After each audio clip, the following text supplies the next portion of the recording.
Okay, so welcome everybody. My name is Gregory Brum. It's a pleasure for me to introduce this special evening. So tonight we have the privilege to host Jean Gagliardi with 9 hours of time difference. Jean is video conferencing with us from France. If I'm correct, it's 4 a.m. over 4 a.m. 4 or 5 over there now. So for the newcomers who may not be familiar with our association, it's not the first time that we devote an entire evening on the topic of dreams. 6 months ago, we had the wonderful time with Andrea Wells, I think she's here tonight, talking about wildlife, wild soul, and dream animals. We also regularly host dream sculpting workshops with Lisa Marowski, with here, with also on the board of the Friends of C.G. Jung. So our association is based in Monterey, California, and I can say that at this point, we form an eclectic group of people who share an enthusiasm for the philosophy and the practices of depth psychology. Since COVID, we continued to propose lectures and discussions utilizing Zoom. Zoom sessions do feel like a dream sometimes, but I'm confident saying that we all miss our gathering in the dining room of the historic McGowan House, where I'm sitting today, or the informal reveries in the Jung Library. In 1933, in The Meaning of Psychology and the Modern Man, Jung wrote that the dream is a little hidden door in the innermost and most secret recesses of the soul, opening into that cosmic night, which was psyche long before there was any ego consciousness, and which will remain psyche no matter how far our ego consciousness extends. French author, lecturer, and dream performer, Jean Gagliardi has been working for 20 years on interior images. Formed with didactic approach, Jean is a self-taught dream worker. He is going to tell us what it means. Jean is also interested in shamanism and the practice of mindfulness. Today, his focus is the junction point between meditation and the dream work. In other words, the possibility of combining meditation and depth psychology in a non-dualist way. So without waiting any longer, Jean, you have the pulpit. Thank you, Gregory. Well, at first say that it's really a pleasure to be with you. And as I was saying before, it's there's this sense of ubiquity being in France now in the middle of the night and at the same time in California with you. Just to mention that I know a little bit Monterey. 10 years ago, I was traveling in California in order to meet Richard Moss, has been one of my main teachers. Richard is a meditator, but very fond in dreams too. And he helped me a lot to find, let's say, or at least to look for this crossing point between meditation and dreams. For years, it has been my research. I was disappointed by the fact that most of the people interested in dreams are not interested so much in meditation, and meditators are not paying too much attention to dreams. And what Richard Moss helped me to understand is how meditation opens directly a way to dialogue with dreams beyond interpretation. And it'll be a little part of the talk this evening. But the general subject for this evening is dreams and symbolic life.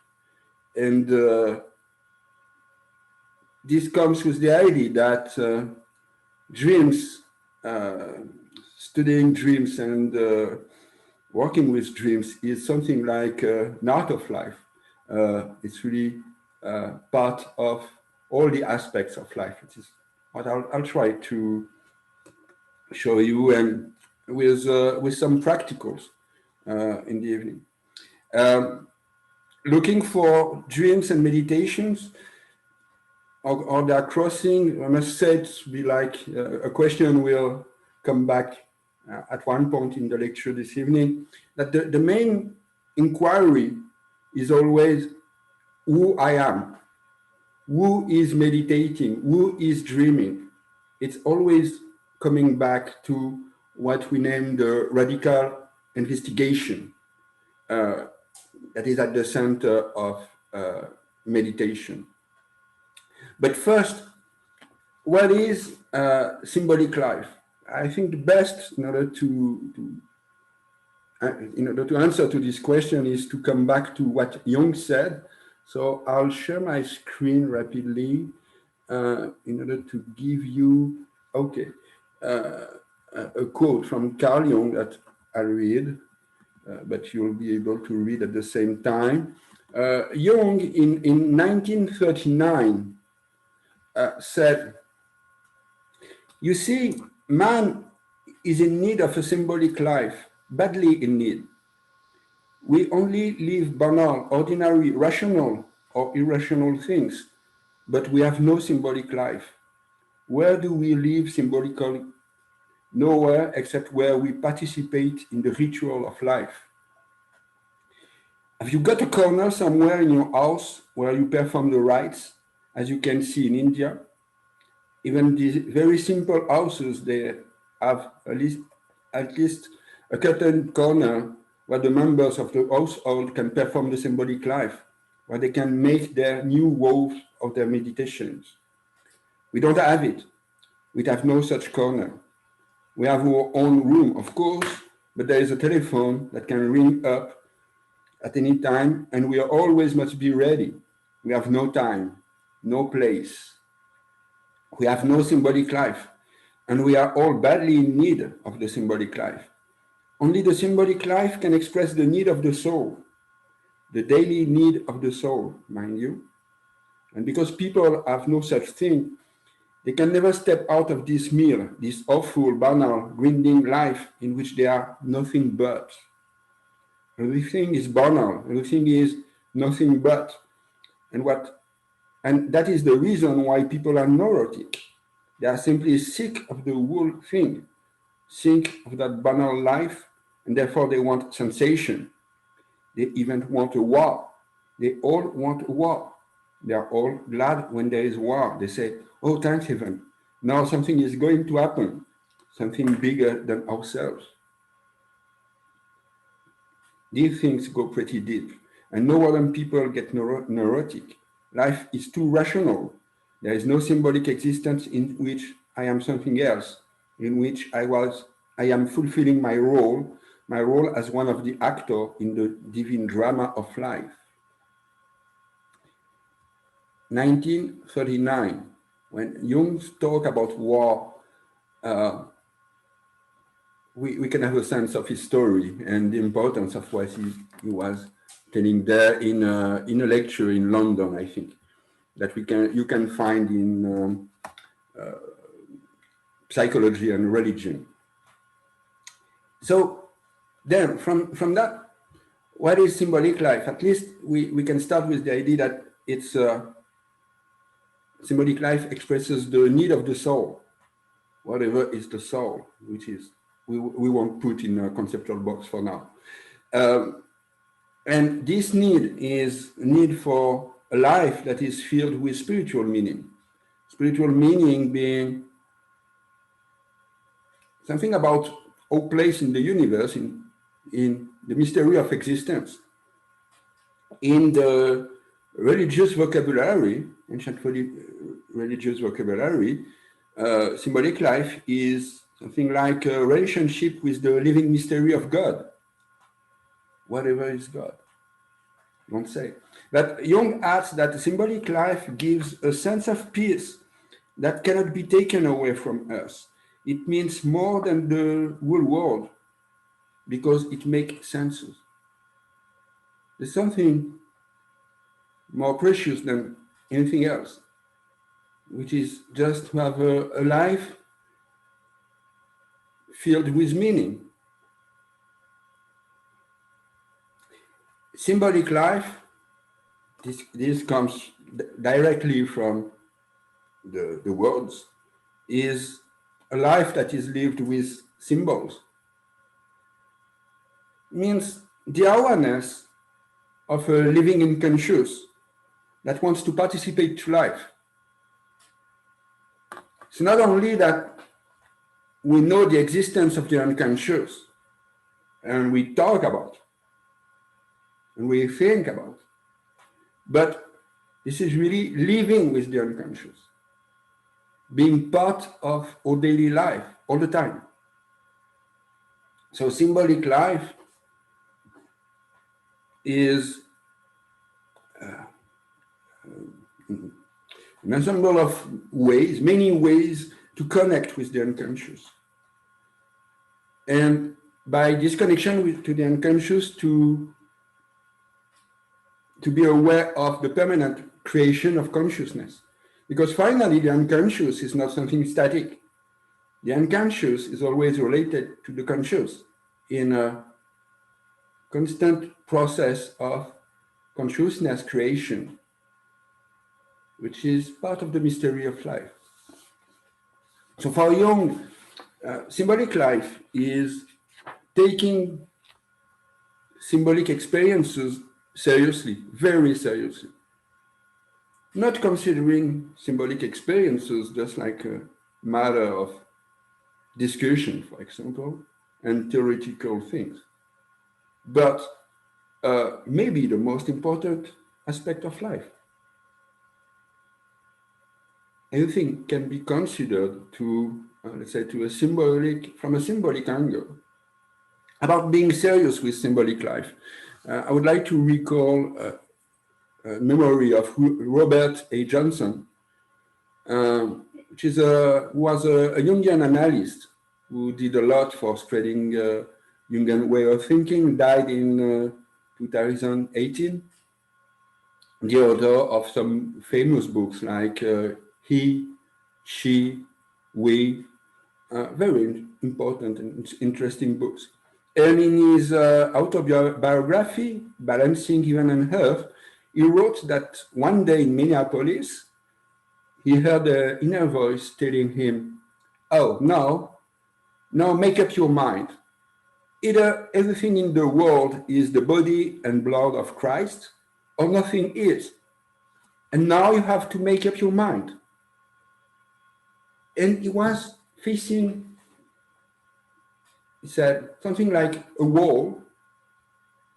There were no other way to continue to live than to decide immediately if he was related to the world as being, as he said, the body and blood of Christ, or if this idea, just this idea, had no sense, and his life had no sense by rejecting this idea.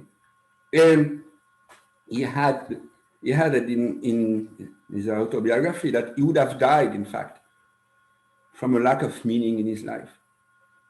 He knew that for a very long time, that he was in risk of dying if there were no meaning in his life. So he decided in some way, because of this lack of meaning. And to my point of view, a lot of people are dying, in fact, from a lack of meaning in their lives, but they don't know it. That's part of our drama at all times. Maybe this deadly lack of meaning is the most dangerous pandemic of all times. And there's no vaccine, but dreams can help. Will be part of the discussion this evening. Symbolic life is life filled with symbolic experiences. What are symbolic experiences? Dreams, of course, visions, imagination, synchronicities, rituals, opening sacred spaces, relating to every aspect of our lives as being significant of maybe something deeper than what we see as being the literal surface. Dreams, of course, will be my main subject this evening. It's my favorite subject of interest. Well, dreams are a symbolic picture of the unconscious in classical Jungian definition, and we can say a doorway to the unconscious. We all know what Freud said, the royal road to the unconscious. Recently, I was talking with one of my friends about a project we have of movie on dreams, and I was asking her, what are dreams for you? And she just answered me back, oh, you know, dreams, this is the language of God. And at the same time, she had that she didn't know absolutely what was God. She was agnostic in most of the aspect of her thinking, means that she didn't know. But what she could add is that God speaks in dreams, and he never stopped to speak, which is the interesting part of dreams. Dreams, we said in the classical Jungian definition of dreams, are symbolic picture of the unconscious, are symbols most of the time. But what are symbols? In symbols, there's always a known part and an unknown one. A known part, what is an image. For example, there's a bird in my dream, and I know what is a bird. That's the known part. But this known part bridges to something that is unknown. For example, in a typical symbolical analysis, we'll say that, birds are relating Earth to the sky and may be a symbol for the spirit, but we don't know what is the spirit. We really don't know what it is. We may have a word for that, but this is a reality that we just can try to touch symbolically.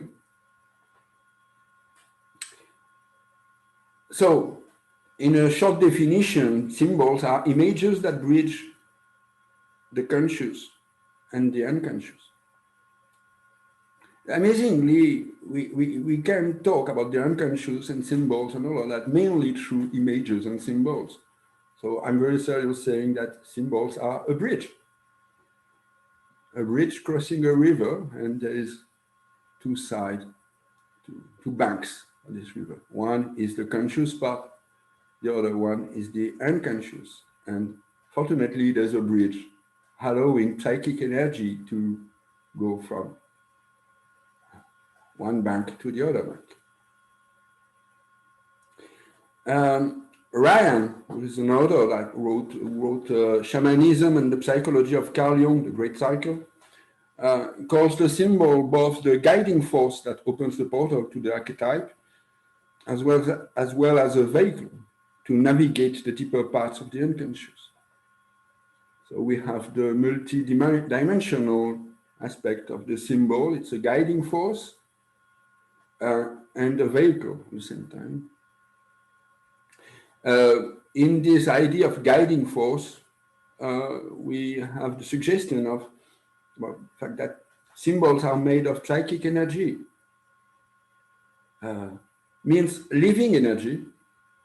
We are living beings made of psychic energy. This is because we are made of psychic energy that we think, we have imagination, we talk. And this is all psychic energy. And this is all the time moving and creating consciousness. So this is the very, very important point for me about symbols. They are alive. They are living matter. And this brings us back to what Jung said at one point, a very short sentence, but absolutely decisive. He said, psyche is images. Psyche is made of images. Not thoughts, not words. They come later. The words and thoughts came during the education of the conscious. But what we find at deeper levels of the unconscious that we can access to, images, living images.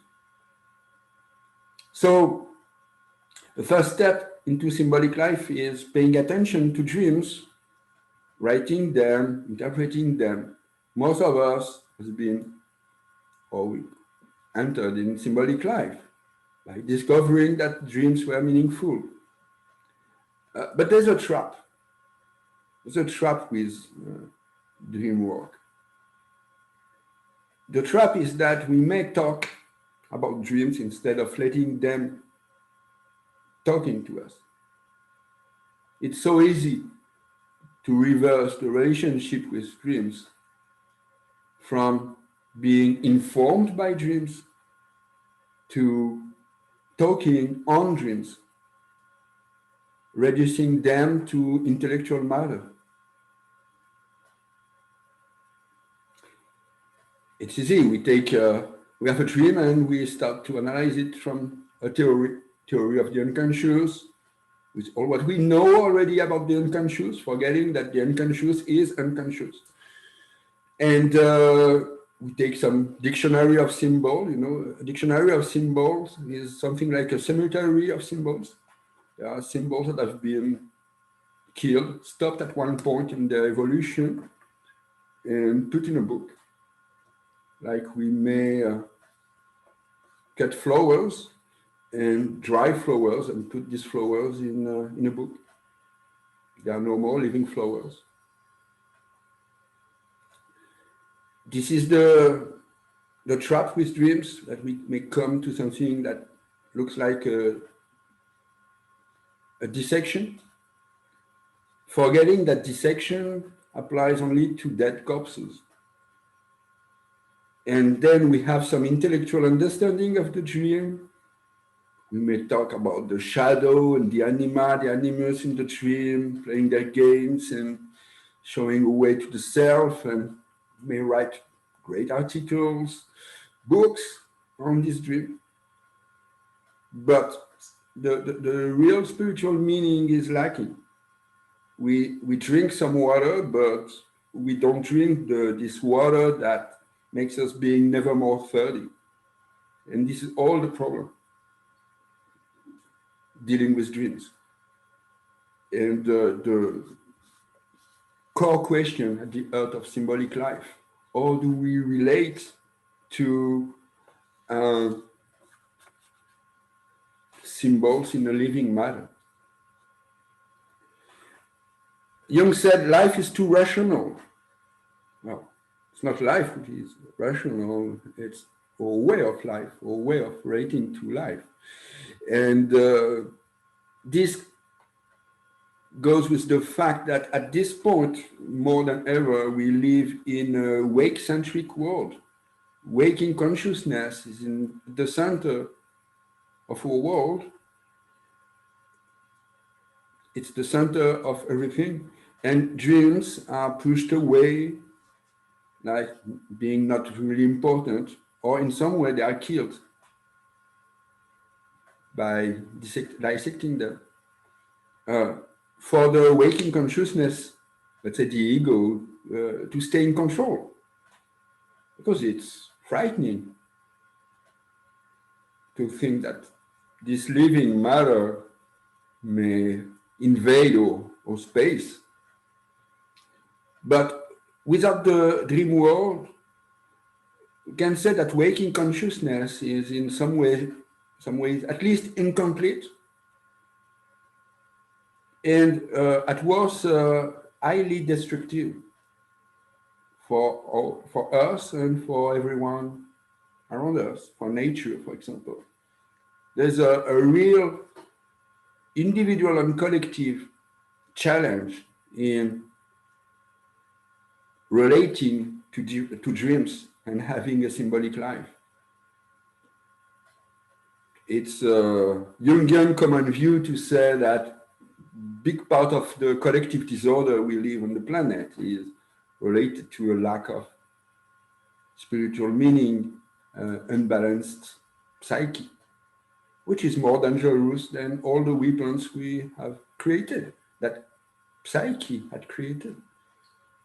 If there is no madness to use these weapons, they are not so dangerous.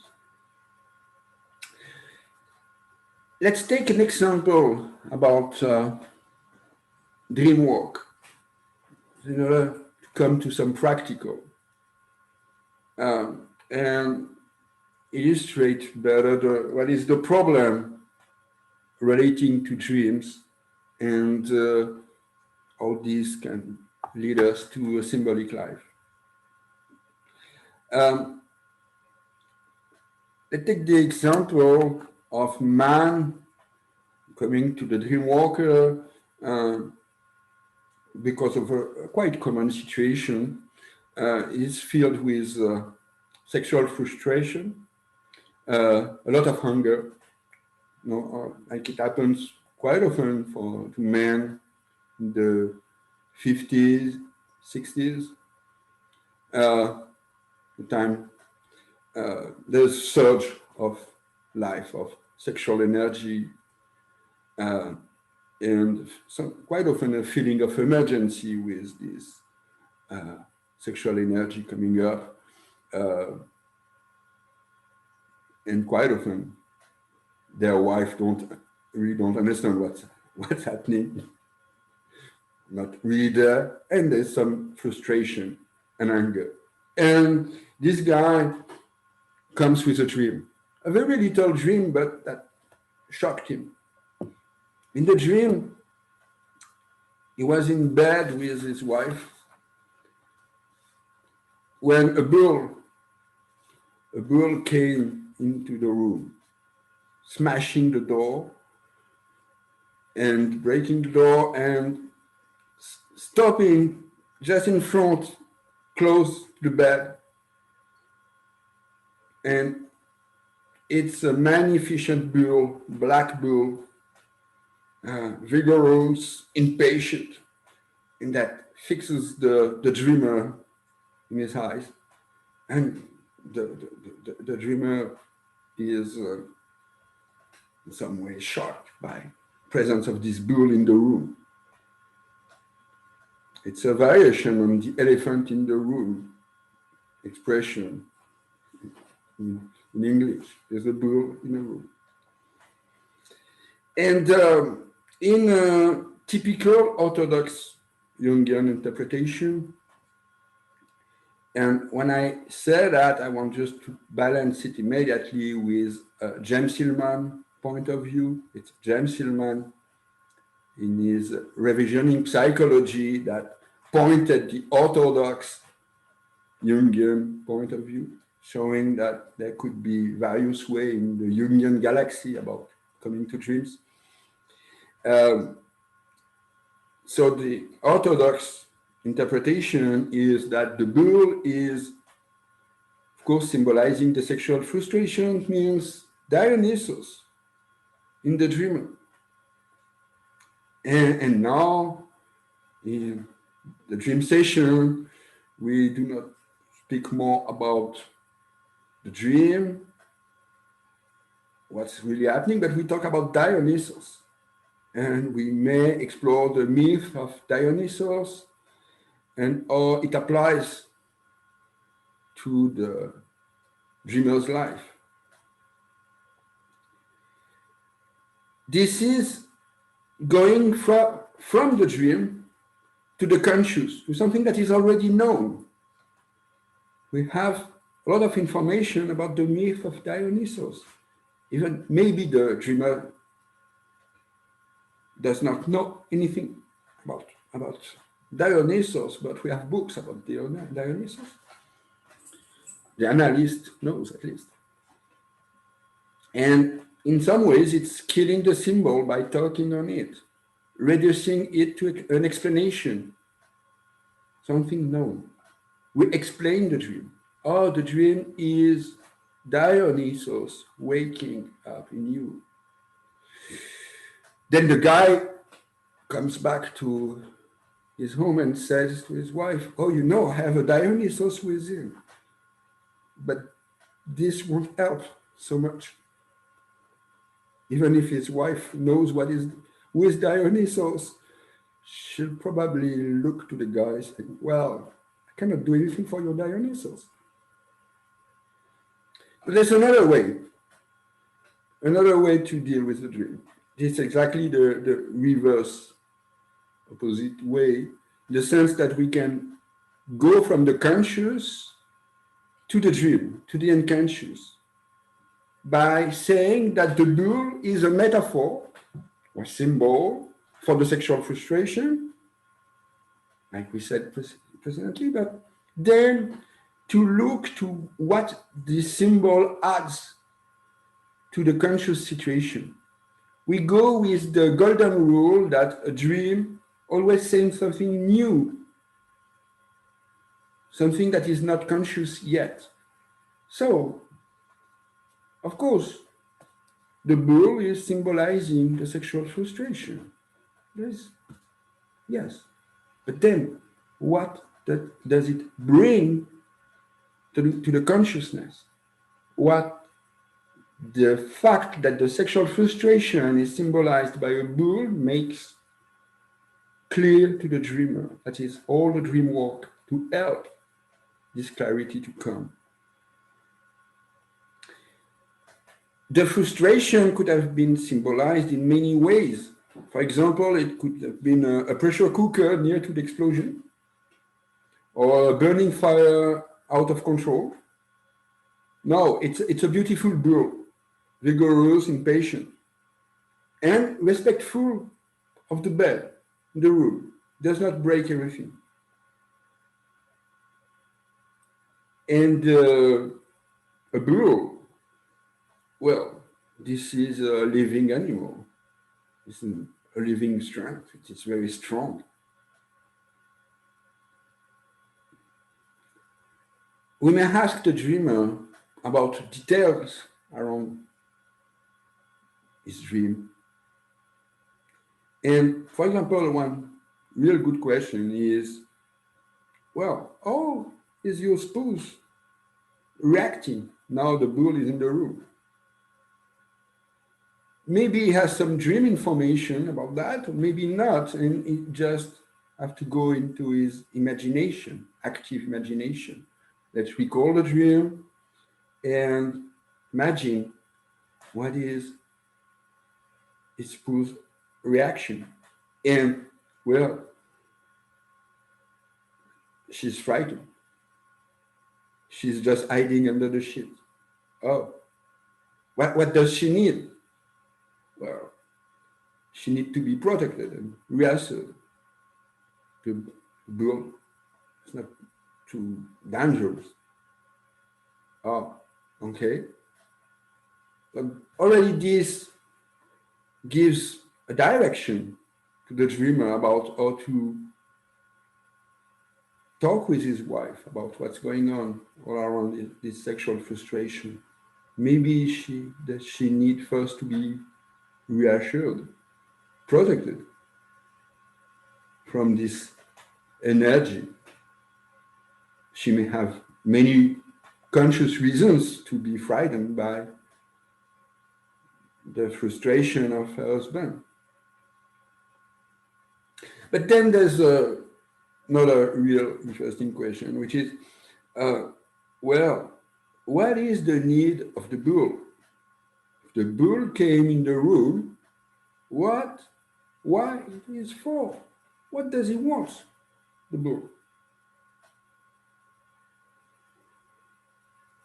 That's a key point. The bull didn't come in the room in order to join the husband and wife in the bed. Oh, no, was not proposing a party. It's a bull. If he comes into the bed will break. That's interesting. Oh, suddenly it turns the sexual frustration to be, whoa, what?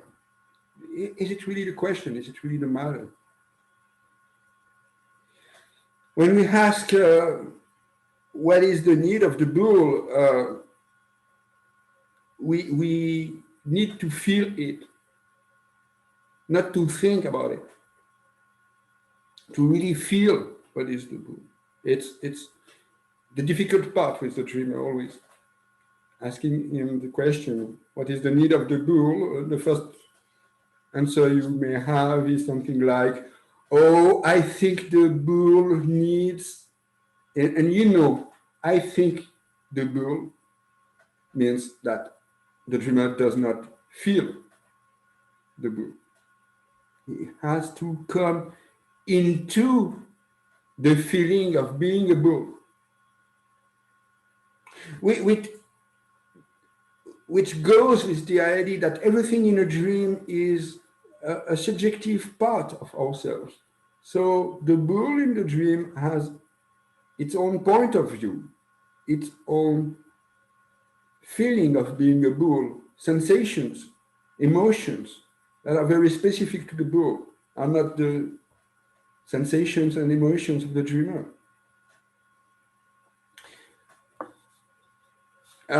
There's a very interesting book about this kind of work, which is a book from Robert Busnack, Embodied Imagination, which is a key book showing how to work with dreams by bringing them into the body, so into sensations and feelings. And if the dreamer feels the bull, well, something strange happens. He's inside the bull and no more the bull inside the dreamer. Suddenly, the relationship shifts. This is what we can say relating to the bull archetype. In order to be in relationship with an archetype, we need to be into the archetype. An archetype is something bigger than us, larger than our consciousness. When there's this amazing shift of, at one point, the image is inside us, inside the dream, and when we come closer to it, we come into the image. And then, what does want the bull? Oh, once we are in the bull, it becomes quite obvious. The bull wants to go outside, to run freely in wild nature. Maybe he'll find some cows on the way, but it's not the main point. He needs to reconnect to nature. He is not really at his place into a room, in a house. It's so incongruous to see a bull in a room. And just by being into the bull, we may feel the bull looking around and looking, where is the exit? Where is the exit outside? And I said, this is incongruous to see a bull in a room, and incongruities are keys for the dream energy to flow. As soon as we start to pay attention to incongruities in a dream, this is where the dream is working with our sense of reality.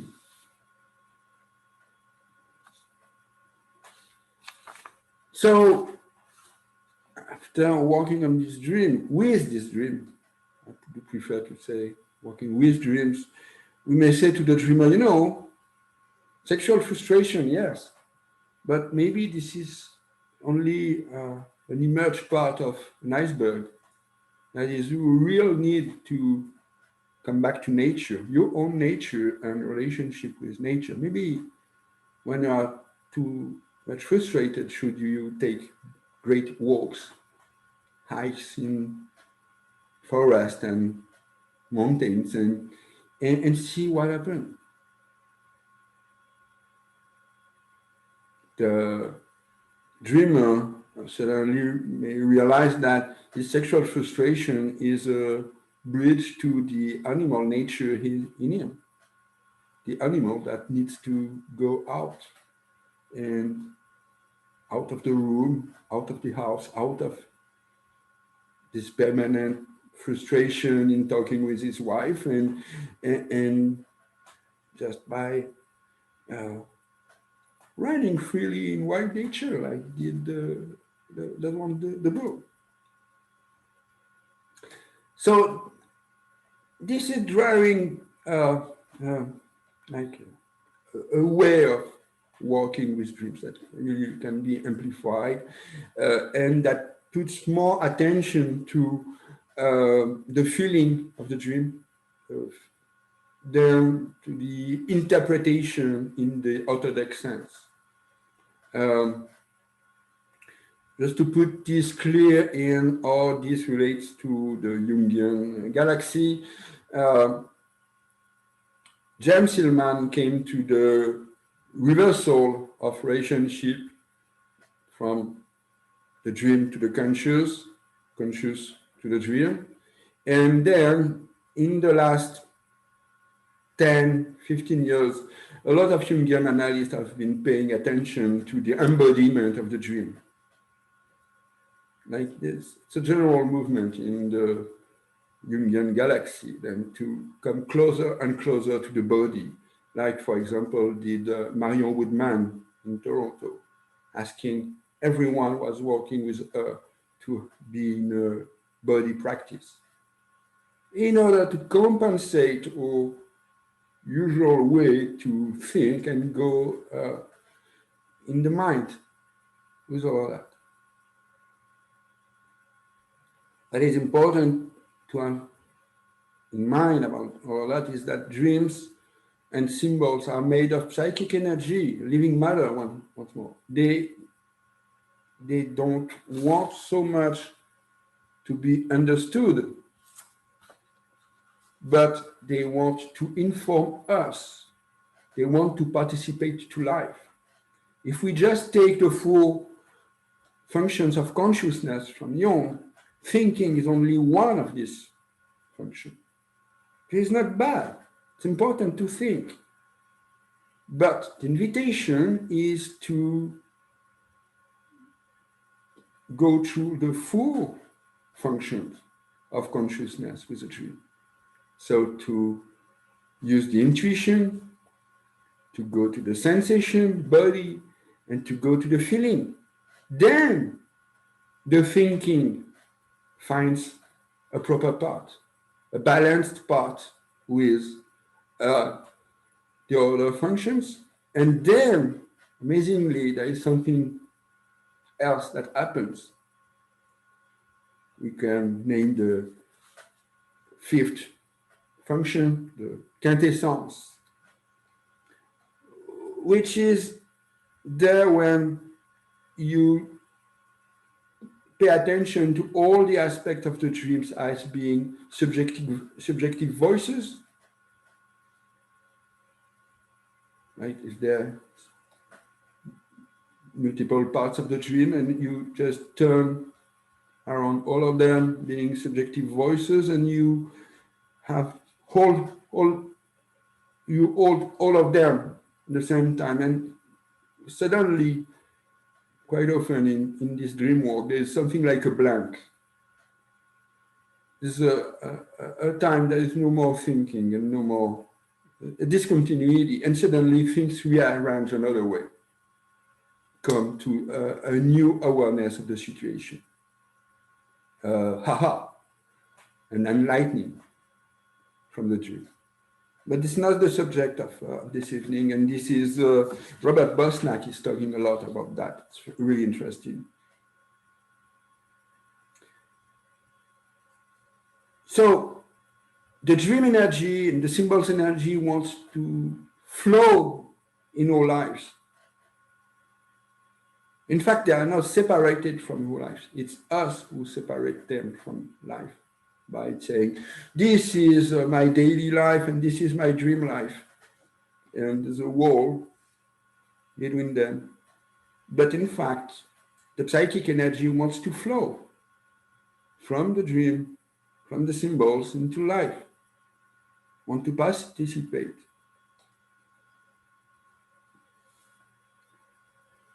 just to put that as an evidence, dreams are not the product of our brain or of our cortex.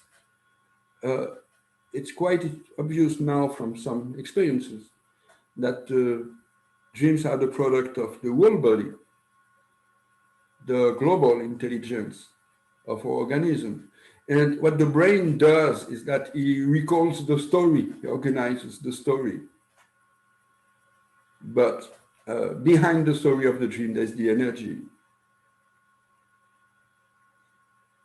So, continuing the reversal, we may say that it's not so much about walking dreams, which is something like mining dreams in order to find gold, or putting dreams on torture in order to make them say what they have to say. No, it's letting dreams walk us, letting the dream images, letting the symbols impact us by feeling of the dream, the symbols are touching us. Metaphor for that is the sea carving a rock patiently, slowly, but surely, by waves after wave, dream after dream. The dreams are carving the conscious and giving it a form, or personality, of way of thinking, and all that. So this leads to relax the conscious control. The conscious is not last here so much in order to control what is happening, but to witness it. So then come to the feeling, sensation that the ego is not the center of the psyche, but a witness of what's happening. This is exactly what meditators say. Practice of meditation leads us to become a witness of what's happening. What is mindfulness meditation? Is just being present to what's happening, not controlling the thoughts, not emptying the mind, but looking to the thought like there would be clouds in the sky, passing through the sky, being aware of the impermanence, anicca, the same Buddhism, of the thoughts. So then the consciousness, not being in control, being the witness, is aware of the dance of the elements inside, of all the parts. And because he's aware of these many parts, he relates them, he puts them into a relationship, which is the role of the consciousness. Not to control what's happening, but to witness and to create relationship. This is creating consciousness, more consciousness. And then the ego has to step out of the path, to let the psychic energy go its way, to draw some conclusions from it. Like, for example, a dream may ask for a ritual, which is a simple gesture, an act that tells the unconscious, I received the dream. I'm giving shape to this dream. I'm accepting the dream into my life. This was Tony Wolff, special character that she was pushing out her analysts when they came to her with a dream, having done no ritual about it. She was saying, you must first do a ritual. You must do something with your dream. Symbolic. just uh, put light a candle to say, oh, okay, this dream is lighting something to me. Turn around the block 3 times in the left direction, which is a ritual way, whatever, which has some meaning. It's always the question of putting some meaning in what we do. And in fact, to look for meaning in everything we do, which is symbolical life. Looking for meaning in everything we do. This is our privilege of human beings to have this meaning, fullness, ability, and whatever we do has meaning, and we have to be aware of it. Even saying hello to someone has a meaning in relating to another human being, wanting some peace in a relationship and all that.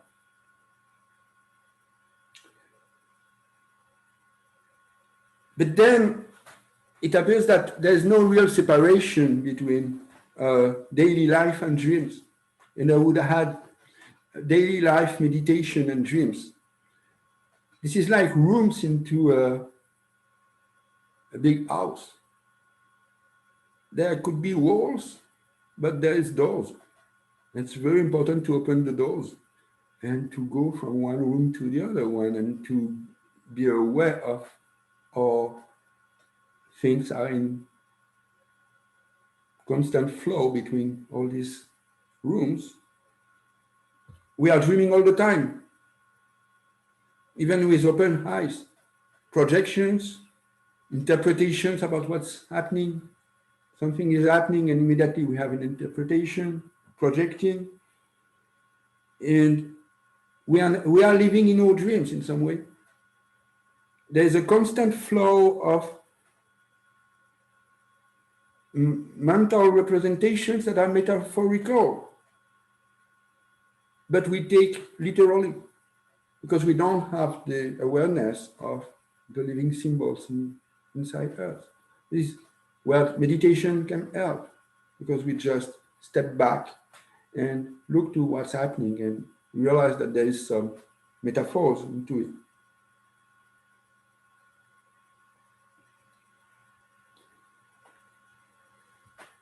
Then symbolic life is relating this unconscious life that expresses in dreams to all the aspects of our lives. By rituals, by synchronicity that create resonances between dreams and the outside world. Imagination as being a way of dreaming, of allowing the inner images to come to the mind. Opening sacred spaces, which is a way to say, okay, now I'm really going with my whole body into the symbolic world.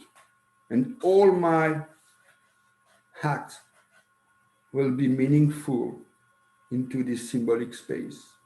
And this is creating a web of living images and living meaning.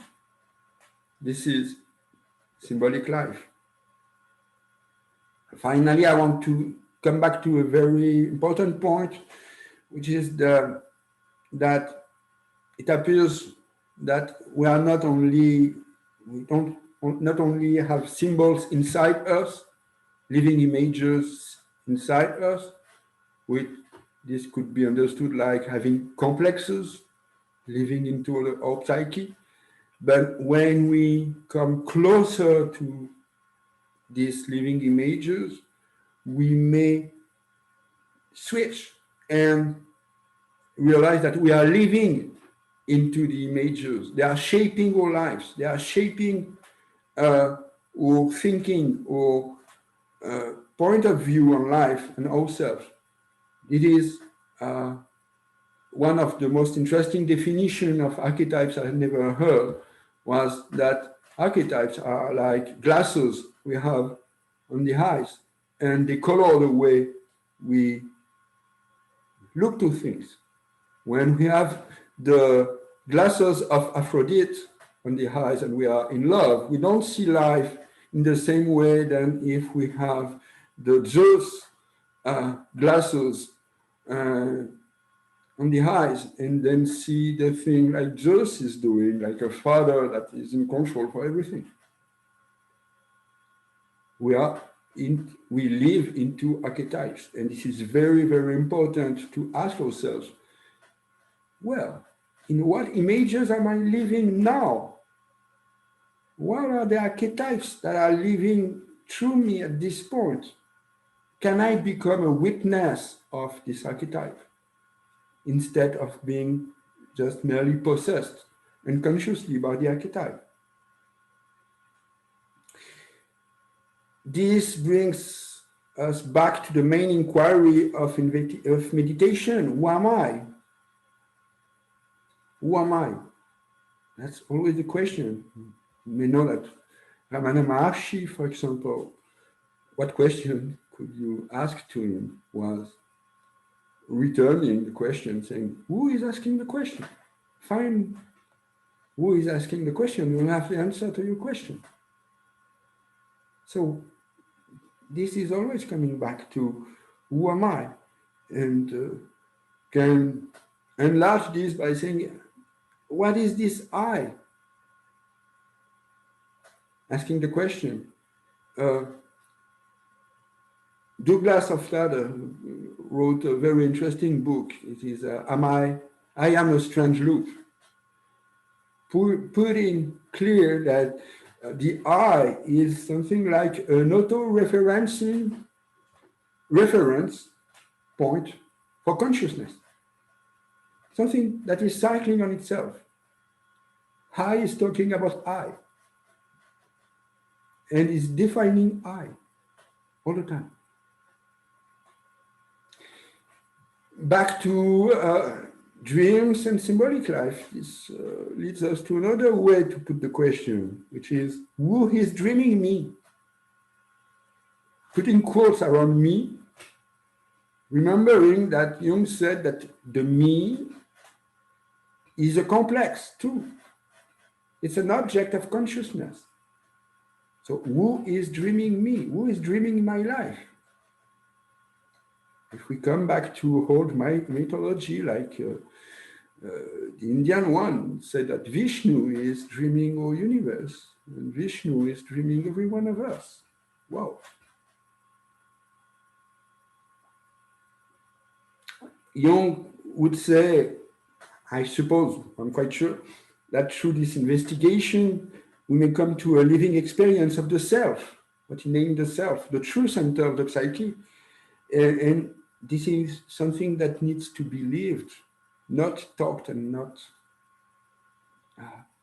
written in books, because it's not really a concept. The concept is just a poor attempt to catch what's happening here. And going through this question, this investigation with the notion of the self, we may say, like a metaphor, that sooner or later, suddenly, we may wake up. And when we wake up, it looks like we lost. It looks like suddenly we just lost. We realize that all that was a game, and calling us to play the game, which is, to my point of view, the game of the symbolic life. We must be like children in order to live a symbolic life, playing all the time with symbols. So this is it. This is what I wanted to tell you this evening, morning for me.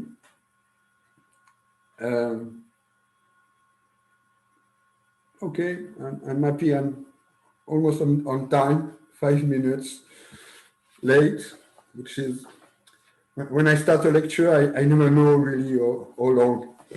So it's always a challenge to come to the time. And so I'll be open now for the remaining time to your questions, comments, remarks, and everything.